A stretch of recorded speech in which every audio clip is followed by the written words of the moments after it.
I'm Charlotte, I'm from England, and I'm an Ocean Quest volunteer. Hi, I'm Heidi, I'm from New York City, and I'm an Ocean Quest volunteer. I'm Orsi, I'm from Hungary, and I'm an Ocean Quest volunteer. Hi, I'm Teresa, I'm from Germany, and I'm an Ocean Quest volunteer. Hi, I'm Xavier from France, and I'm an Ocean Quest instructor trainer.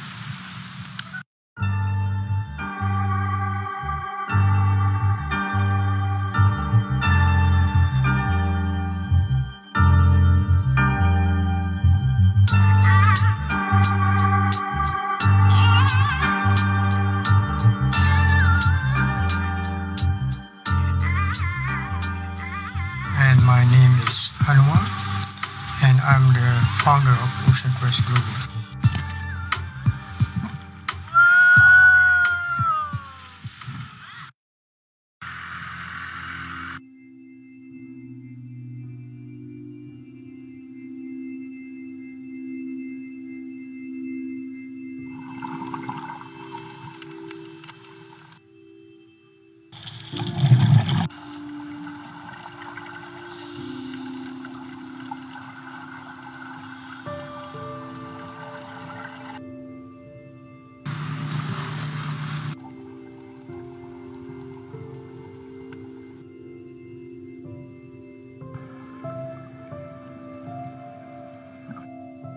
Number 2 that I think you've already got ready for me. Through a process called calcification.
It is a different video already, no? Okay, end it. End it, Yeah. I think. Yeah. Okay. Hi everyone, welcome to ADEX Pixel Virtual Expo, and today here Hi. in celebration. Hi, Nora. Hi.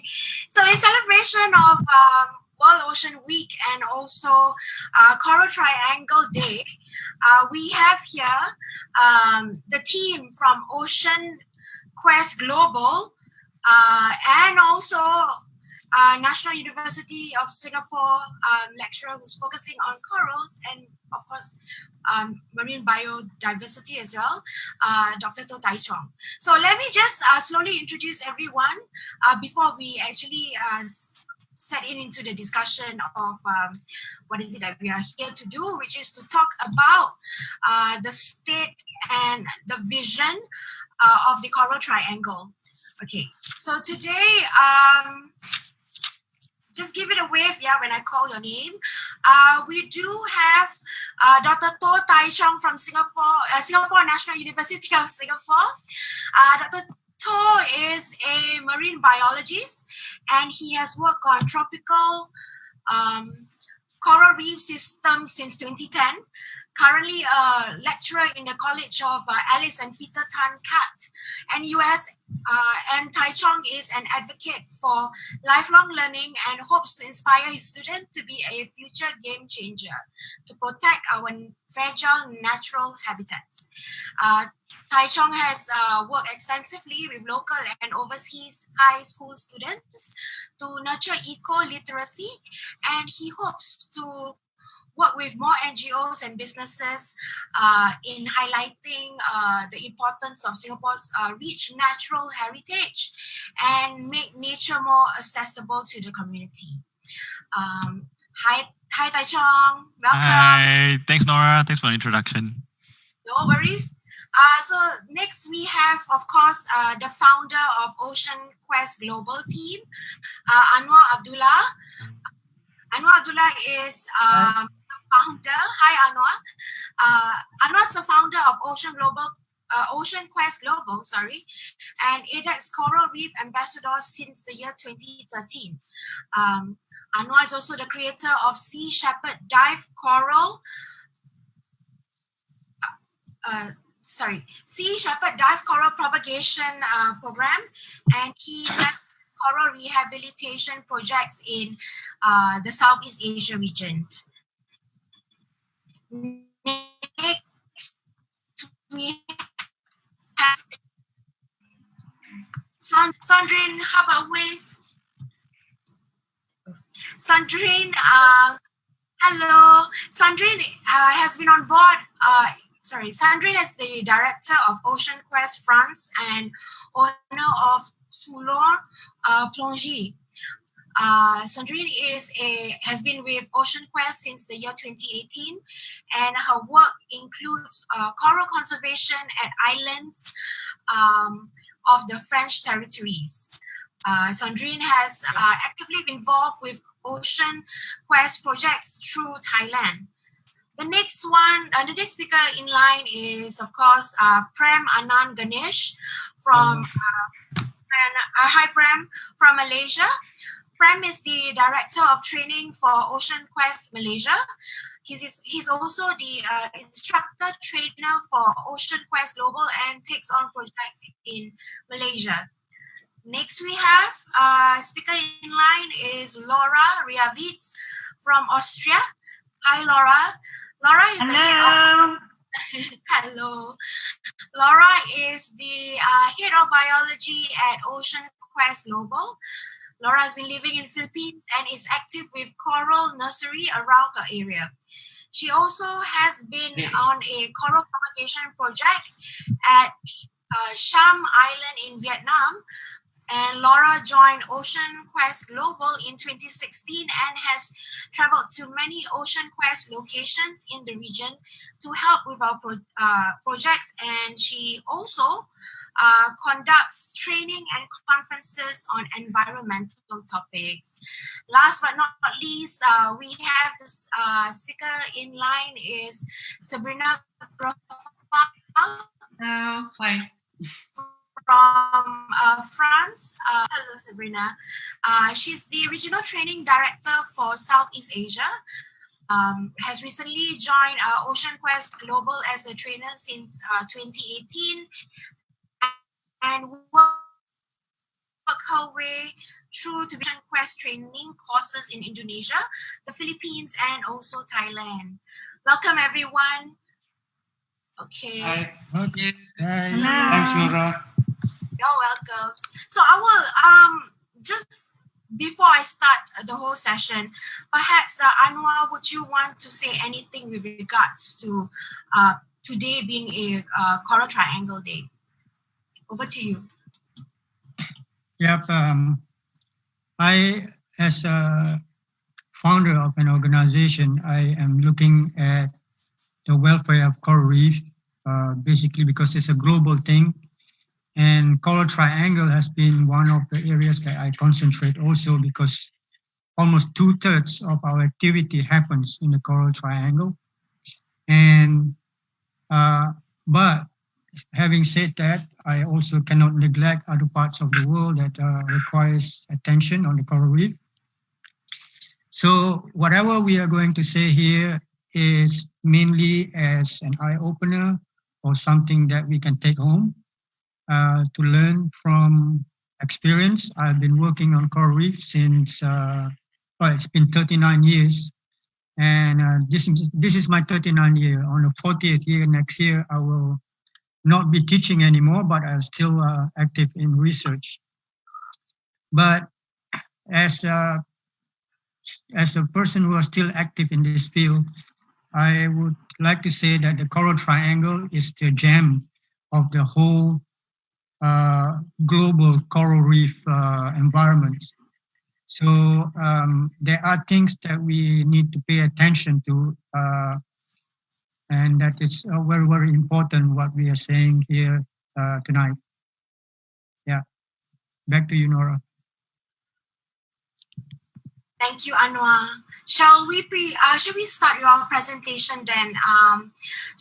Shall we start today with Dr. To? So Dr. To, you have been working a lot with and also studying a lot on corals and also its biodiversity. And you have expanded your experience in multiple ways. And currently, your focus is to bring that knowledge to public. Perhaps you could share a little bit of your background and what you have been studying or researching on, and what you intend to embark further. Okay, so I thought today's session would be quite useful with some visuals, right? So I prepared a deck of slides, which I will quickly share with all of you right now. So let me just pull out the slides. All right, are the slides there? Yes. Yes, okay. Yes, we can see. All right. So I just want to give a quick overview, right? I've been working with within Southeast Asia for quite a while now, and I fully agree with Anwar. I think we cannot underestimate the potential of the coral triangle and the kind of benefits that it brings forth.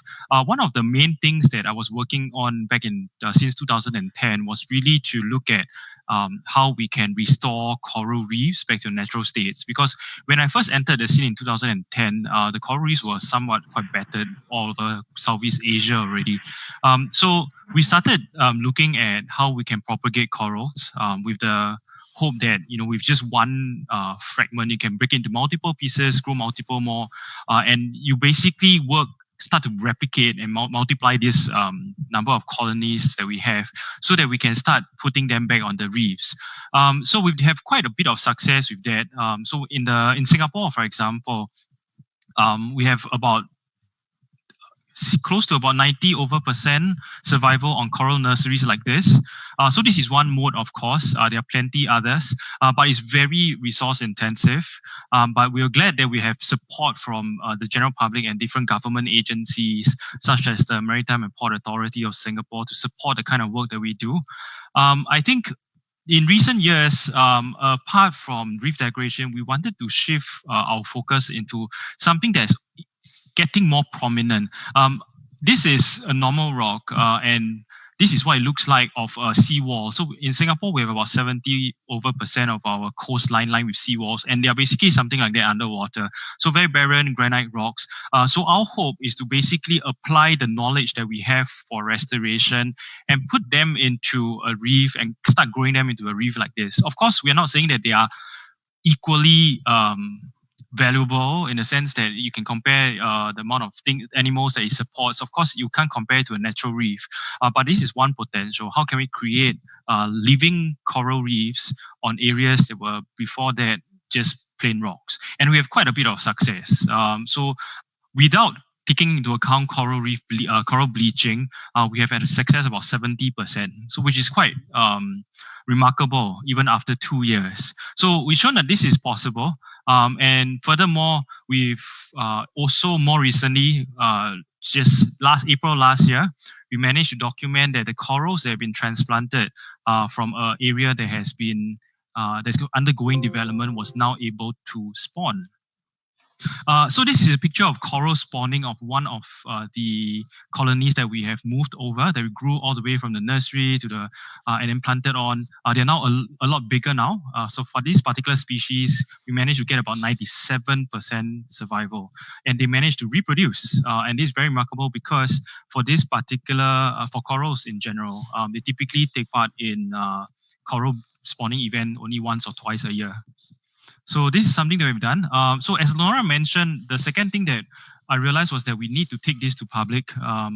And we, apart from having support from different groups of people, I've also started together with 3 other colleagues and friends, our Singapore Reefs is basically to target a second problem that we face these days, and that has to do with trash. In Singapore's water, we are not immune to this. Various parts of the world, same thing. Apart from all the damage that has been done already, this is the next biggest thing that will affect coral reef's health. So we wanted to get people on board, in this case, reach out to more people. And as they come on board with us, they will do activities such as diving, of course, and under the guidance, they will start picking up trash, document them. And I think what is most remarkable here is that there is a lot of interest from the community. I think that is something that is very, very interesting. And also there's a lot of support from different groups of people, including private agencies and also public government agencies that are involved in this effort. So we managed to increase quite a bit of dives these last couple of years. We moved up to about 6,000 over in one particular year. And this is only one part of the equation. I think the very next step is to really reach out to people, different stakeholders, and share with them, you know, our reefs are under a lot of stress and you too can play a part. Right. That's it, Shreya. Nora, over to you. Thanks, Tai Chong, for the sharing. Yes, I'm actually very proud of Singapore Reef because I think that's the only underwater, what do you call this, cleanup activity that we can find in Singapore at the moment, if I'm not wrong, right, Tai Chong? One of the few, yeah. Yeah. Okay, so shall we proceed on to someone from the team from the Ocean Global Quest? Who would like to start first? Shall we have you, Anuar, first? Yeah.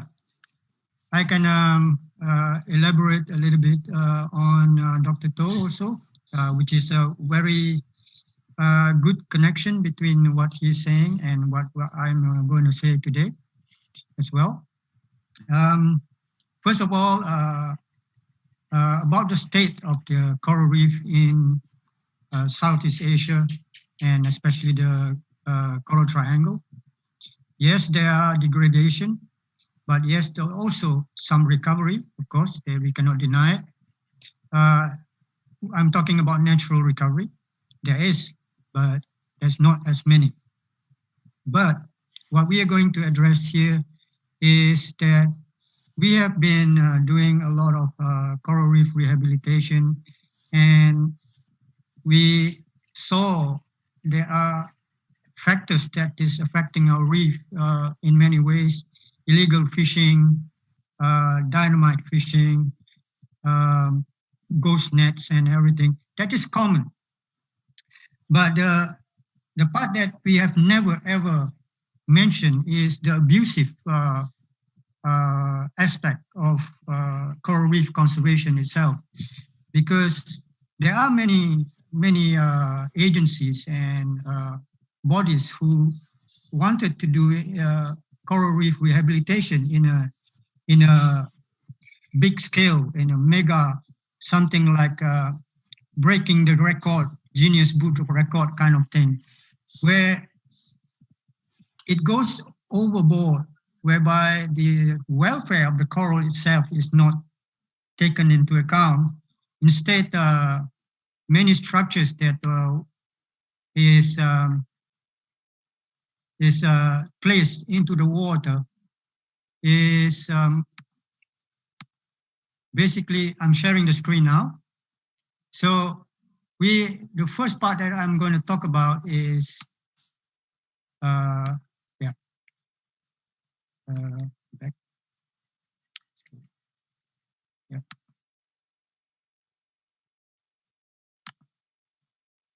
Okay, it's the ethical of thing of conservation. We've seen a lot of places around Southeast Asia which looks like this. This is marine debris contributed by none other than conservationists themselves. So we want to address this because this is done by people who swore to protect the coral reef and do things like that. And with lack of research, it turns out to be even more marine debris in the water. So that is one part of we need to address. Like Dr. To was saying, we are going to do like propagation, meaning that we have to do it on stages in proper way, and we have a monitoring system whereby the coral, the welfare of the coral we are planting is taken care of, measured growth, and we have statistical data that comes from the work we are doing, and that is the proper way of doing. But in many areas, in the race for getting funds and get the funds into the water, people did not consider this. They don't even allocate funds for recovery in case that their project fails. Then they just leave it in the sea because there is no funds for recovery. And then the question now is,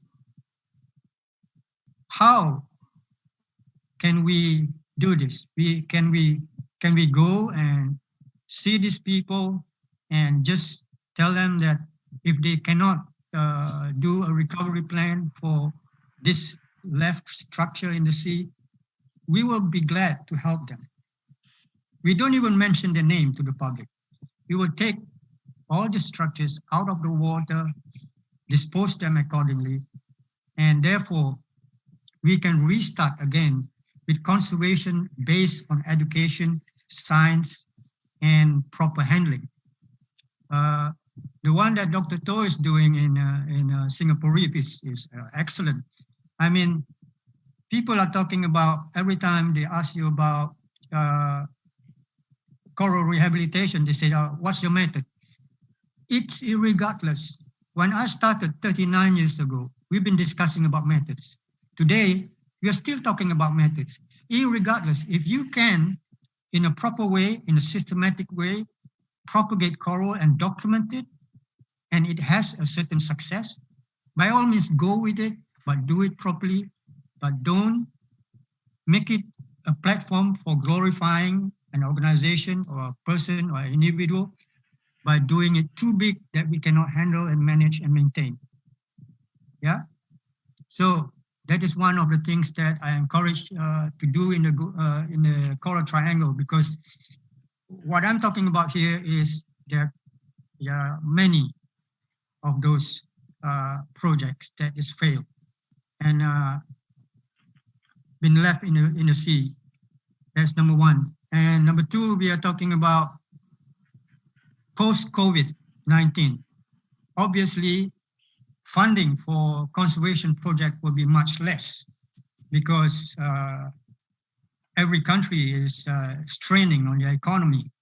And therefore, to have a certain amount of money or funds to put structures in the sea, I don't think it's going to happen in anytime soon.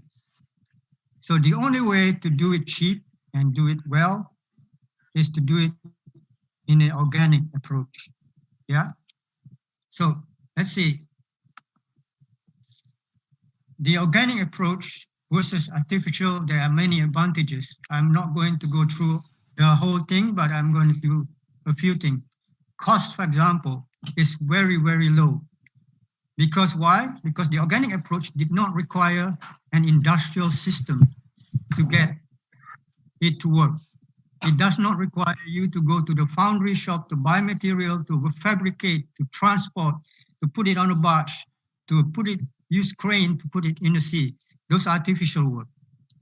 In an organic way, we base on training and practice and observation, and then use the observation for more knowledge. We develop our knowledge from there, and then develop skills and teach this skill to local people. So in the organic system, your tool is the people. People is the only growing commodity in the world. The population of people constantly growing. Well, if you go to the industrial way, the cement manufacturing contribute to 7% of the greenhouse gases.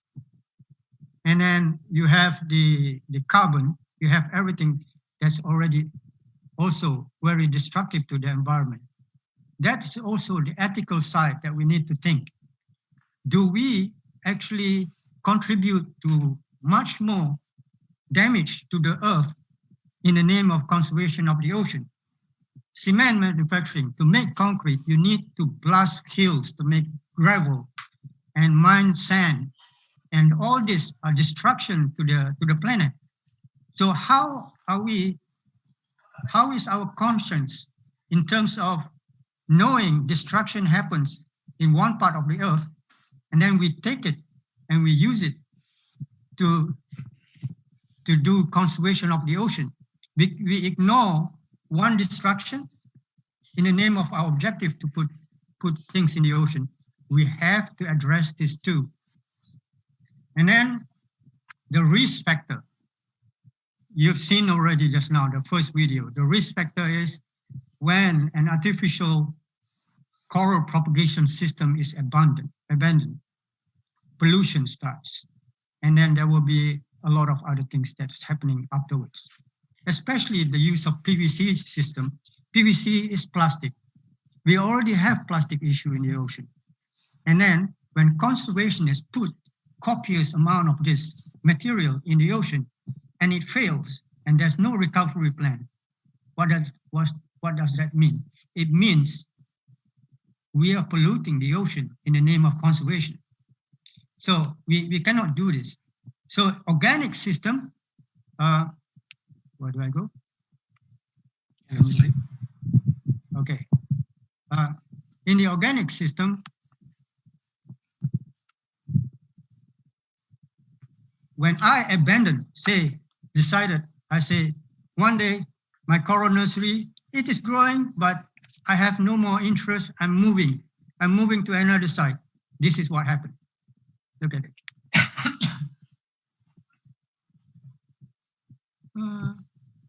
Okay.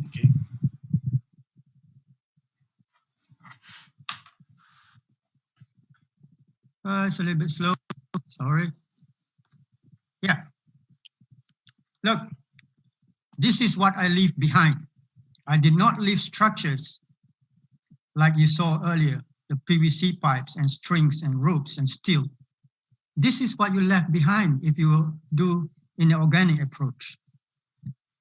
And then whatever you have left behind, plus the recruitment from the natural corals that are settled on this substrate, it just eventually become a reef.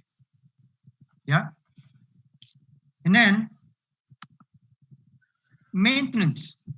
Okay. The maintenance part in an artificial system, in a man-made coral nursery system, they need to clean algae off their structures. But we don't. We just leave it. So what does the maintenance for us are the grazers, are the parrotfish and the rabbit fish that goes and clean our structure.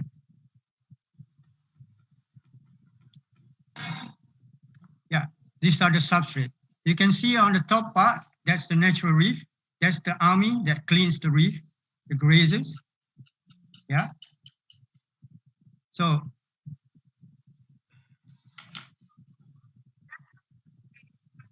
yeah.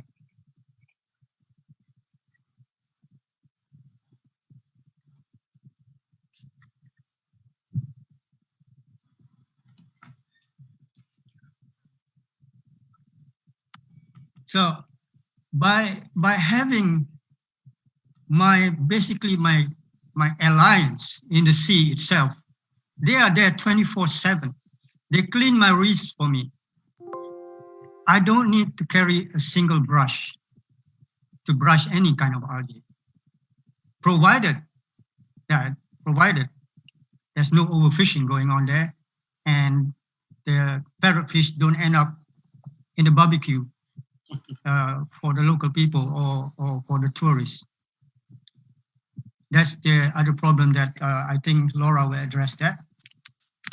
So you can see now the things that we need to look into in a bigger picture, because what I'm saying is many of the artificial structure that fails is made by people with authority. And this is the part that is difficult. If they have the authority and they abused it to do like 6,000 PVC structures, and then each structure have 80 fragments of corals that they plucked from the reef. So yeah, you multiply that and you see copious amount of corals has been extracted from the living reef. And then it fails. And then when it fails, no one can say anything. And that's the hard part. And it happens within the coral triangle. Okay, so where do we go from there? What we do is we try to not collide with these people. Instead, we will offer our help. We will not even mention their name. We will try to support. We will try to recover whatever they have left. We don't even need their funds. We will do it. Either way, we will find sponsors. We will find corporations who's going to back us up. We will clean this, and then we have a clean slate to start. And talking about sponsors and partners, we have already developed. This is a few I can put in one A4 page today, but we have a lot more people who come forward and help us do things like this. And obviously, who knows, in the future, I'll be glad to come and do it with Dr. To as well. I would like to see Singapore. Well, I regularly go to Singapore, especially for ADEX. So that is what we want to do in terms of our presence in the Coral Triangle. Okay, I guess that's my part. Back to you, Nora. Thank you, Anuar. That is very thought-provoking and a good, interesting insight for us to actually digest and to explore and expand our mind, I must say. Shall we proceed with Sandrine Trevaud, please, for her presentation? Hello. So I'm Sandrine from France. I met Anuar in November 2017, and I decided to do everything I could to help in France, knowing that we work on coral reefs in French territories, and you should know that France has the fourth bigger number of coral reefs in the world, between some Asian countries. But Anuar told me once this, and I said, oh, we need to work on this. So I'm just gonna try to show you what we do. Okay. Do you see? Can you see my screen? Yeah. Yes? Okay. Yeah. So we founded the Ocean Quest France in January 2018. It's a French branch of Ocean Quest Global. So we depend on Ocean Quest Global. I work every day. I talk every day to Anuar. Thank you for talking to me on Messenger or other way. And everything we do it with Ocean Quest Global. So our mission is to teach Ocean Quest organic coral rehabilitation all over the French territories. the first thing we did, we came to Malaysia with a group of French people, and we did the first training course, the first course for new coral volunteers. And I was helped by a very nice girl named Zaiti, and that was my first trainer course. And now I've been training in France, 44 people in 1 year, and all are ready to come and help everywhere in the world for Ocean Quest. They are all volunteer and ready to take a plane as soon as it's possible. So this is what we do in France, and I'm very proud to be part of this team. Thank you. Sandrine, shall we move on to the next speaker, Prem? Yep. Nora, to you. Nora or me? Prem. Okay. Prem. Hi everybody. Good evening. I am Prem, but I'm actually very familiarly known as Mamu in the diving industry in Malaysia. So I've been diving for a very long time. I've got things that I basically run as my career. We run corporate programs, training programs, and also human resource solutions. So when I met Anuar a couple of years back, and I found the way that his approach towards the whole challenge that we have was very fascinating. It was very back to basics, simple, and it works.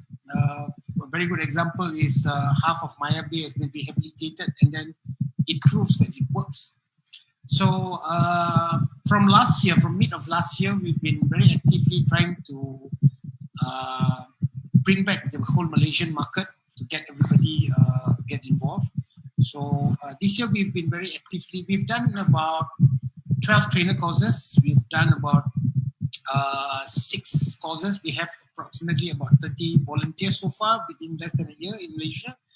And we've identified a few locations in Pulau Kapas, in Tioman, in Perhentian, or any other location that that seems viable for us to rehabilitate the corals. So the difference between Ocean Quest Global's approach and many of the approaches out there is that Ocean Quest Global has a strategy to work. So rehabilitation is not a one-time event. It's not that we go and then we rehabilitate and then we go back doing what we used to do.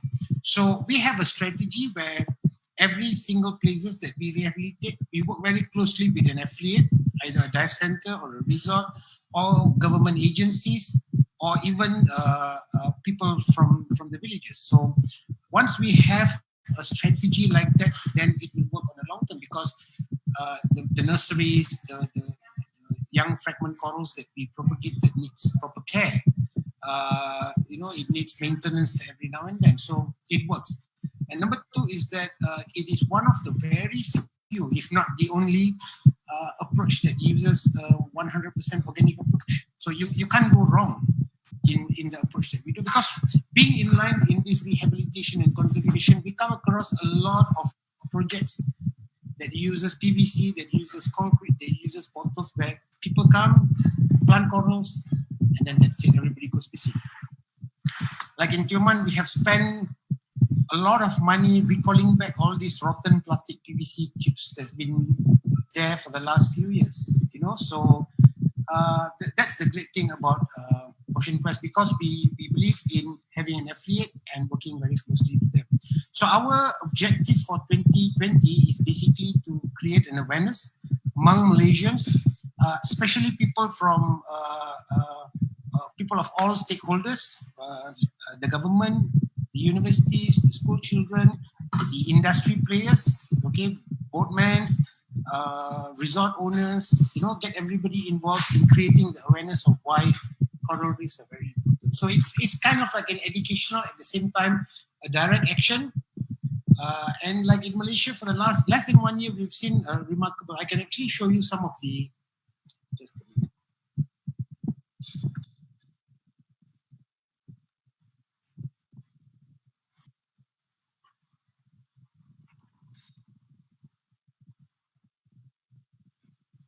Okay, like this picture that you see, this is 3 months old. This was rehabilitated in Tioman. This is about 3 months old. So if you see the background, that's where the aragonite is. And once this piece of fragments gets stuck to the fragments, the substrates, and it stabilizes and then it starts growing. This is 3 to 4 months. Can you all see the picture? Yeah. Yeah. Okay. All right. So, like if you see, this is a small fragment that has been propagated, and then if you can see the base, the bottom part of it, you can see how clearly that it has rooted and has stabilized for the corals to actually continue growing. This is less than 3 months actually. This is about 4 to 5 months. So these are some of the projects that we've been doing. So if you see this whole picture here, this is a nursery, and these are the fragmented corals that we have actually planted.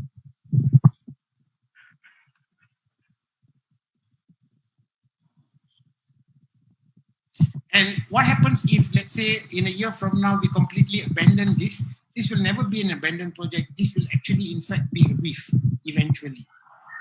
Because what happens is, you've got all these organisms that actually cleans up your entire nursery for you. In fact, you can see it while you're doing the propagation itself. So in Ocean Quest, the propagation is the simplest part. The toughest part is the entire strategy on how we plan to do it, how we want to do it, who we're going to include in, and how we're going to do it, what's our 1 year plan, what's our 4 years plan, and things like that. So it's a fascinating thing because it has a strategy and it's an ongoing thing. So that's pretty much about Malaysia. Malaysia has been quiet for some time. So last year we decided to bring it back to life. And now we have, in fact, if it is not for the COVID-19, we would have conducted another 2 more courses in Toulon. So right now, everybody just waiting to get back into action and start the entire process for 2020.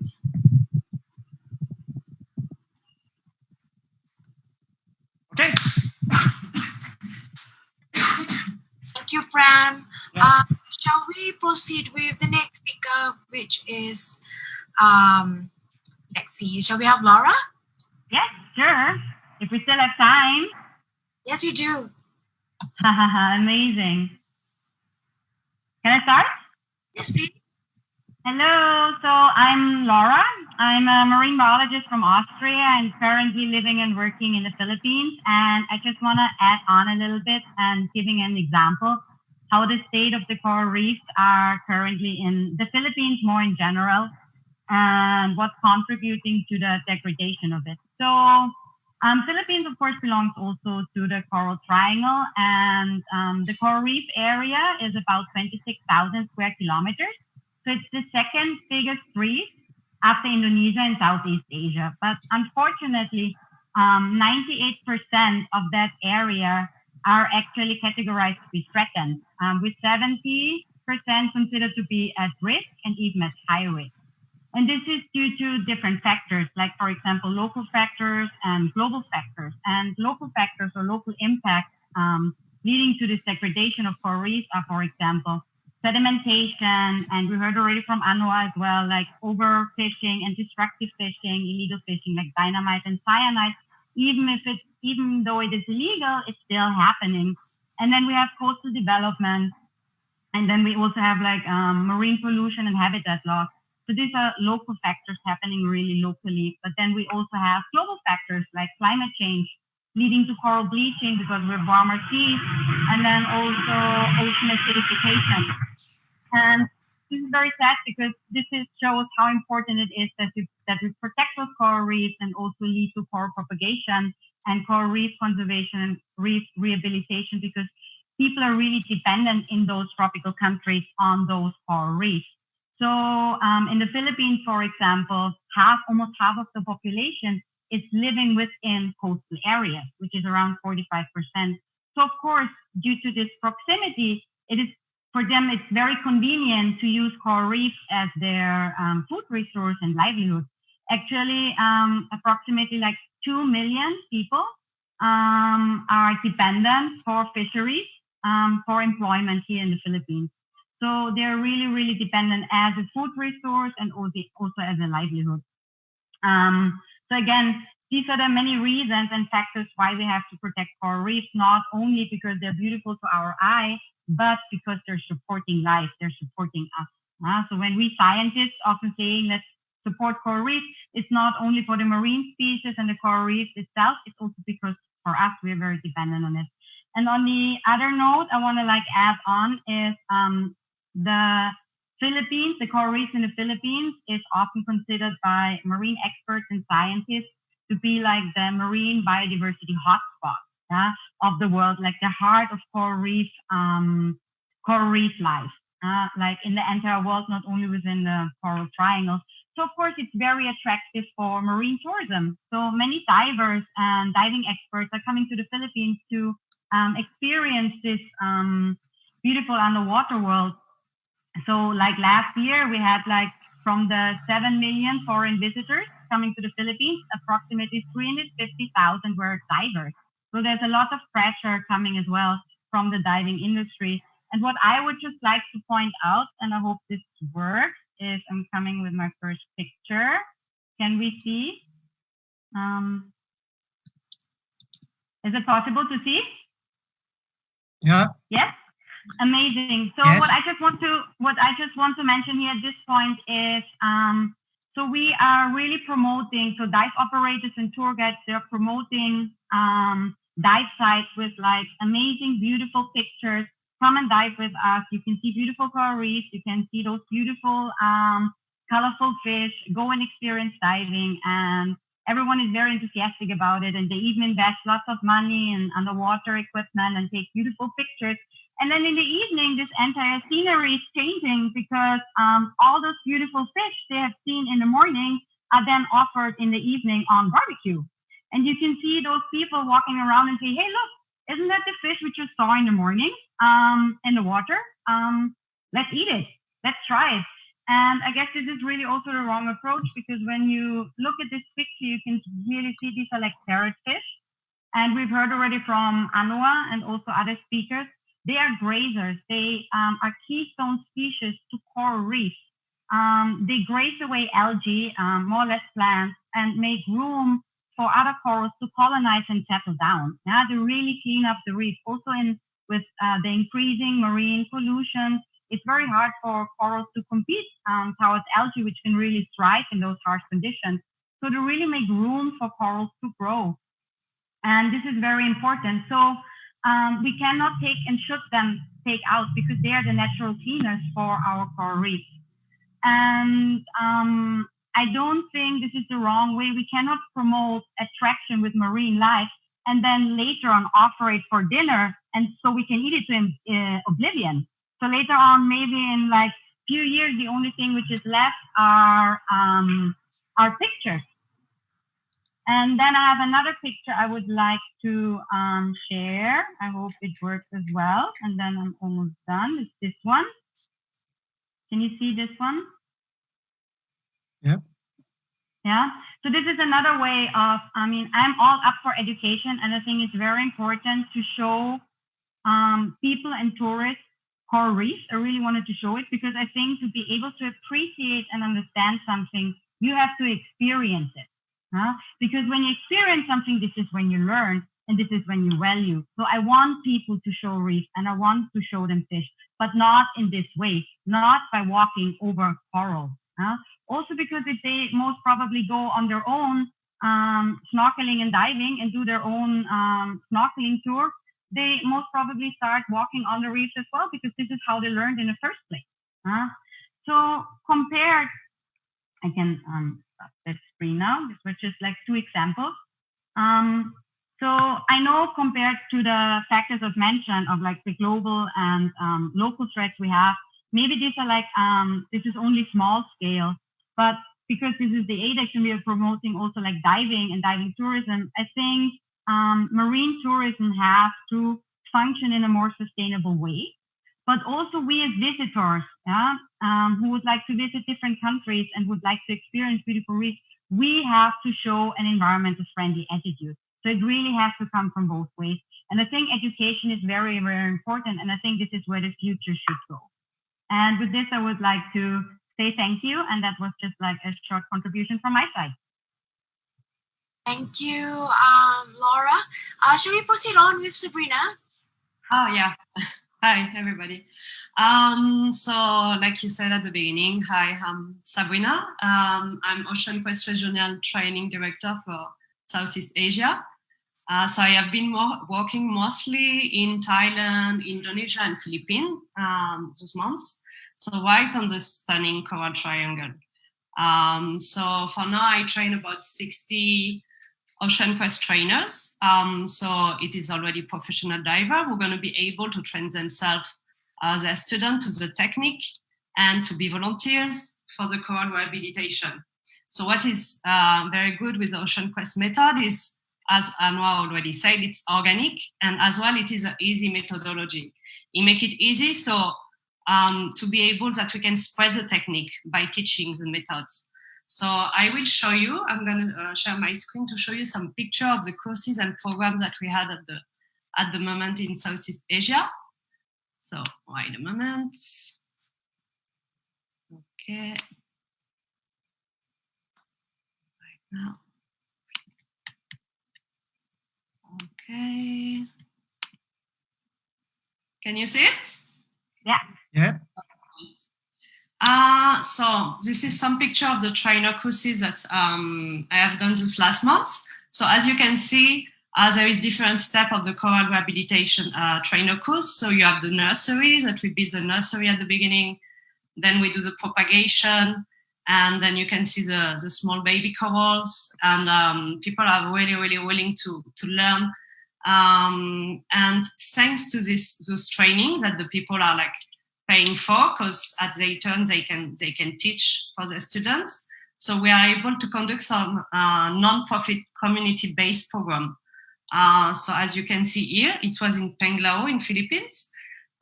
So we were able to train like about 10, it was like snorkeling guide.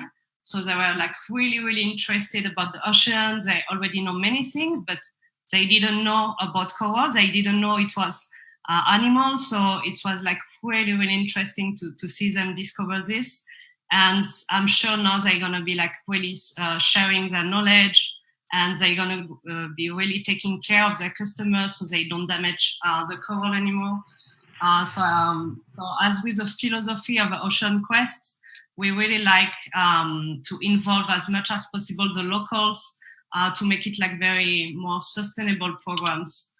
As well as I have seen like many places around, I have seen as well many damages.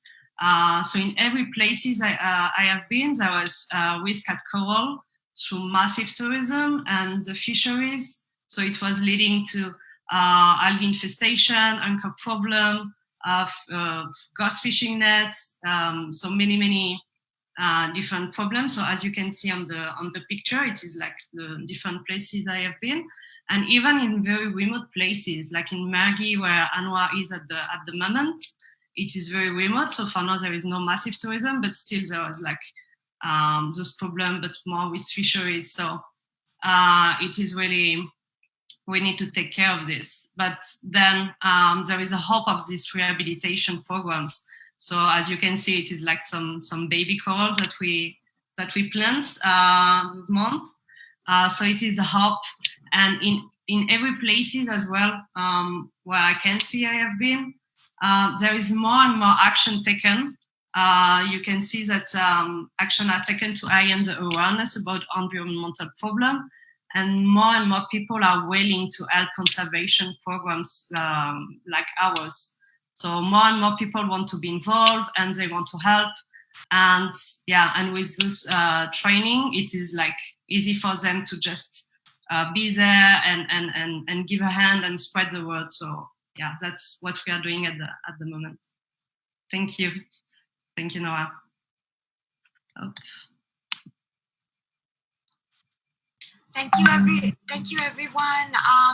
But unfortunately, we are so running out of time.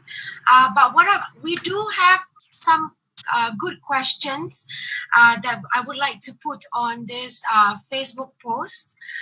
So I would like to invite everybody to answer your thoughts on this question through Facebook post itself, if that's okay.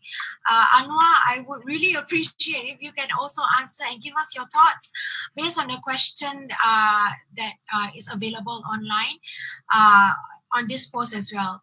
So once again, I know it has been such a short time, and the discussion and the learning that has been shared so far within this short, less than an hour session has been super fruitful, I must say. What do you think, Chong? Did you enjoy yourself with this whole session? For sure, I think it's amazing to learn what Ocean Quest is doing. I think the theory is something that the scientists have been advocating for the longest time, that it must be evidence-based. It's not the tool that matters, it's about the outcome, and it has to be ethical. So I think Anuar raised a very good point, and so did Laura about education. So all of these things, tourism, they are all in one ecosystem. So I think it's important that we all work together in this path moving forward. Thank you, Chong. So once again, Anuar, any words or tips that you want to just tell anyone, maybe in a sentence, perhaps? Yeah, basically the coral reef is the responsibility of everyone, and our doors are always open for everyone who needs knowledge or advice or help. We are not working for profit. We are doing it for coral reef around the globe, and particularly in the Coral Triangle. Just contact us. Yeah. Thank you, Anuar. So once again, I'm going to leave the question at the comment part of this Facebook post. So Anuar, Chong, Laura, Sandrine, Sabrina, and also Prem, please let's not stop this discussion, and then we can just continue on Facebook. Thank you for your time. Thank you so much. Thank you so much. Thank you for having us. Thank you. Thank you. Most probably in ADEX when we actually have it. We're on live and we're free from COVID-19 and travel restriction. See you. Bye-bye. See you. Bye. Bye. Bye. Bye. Bye.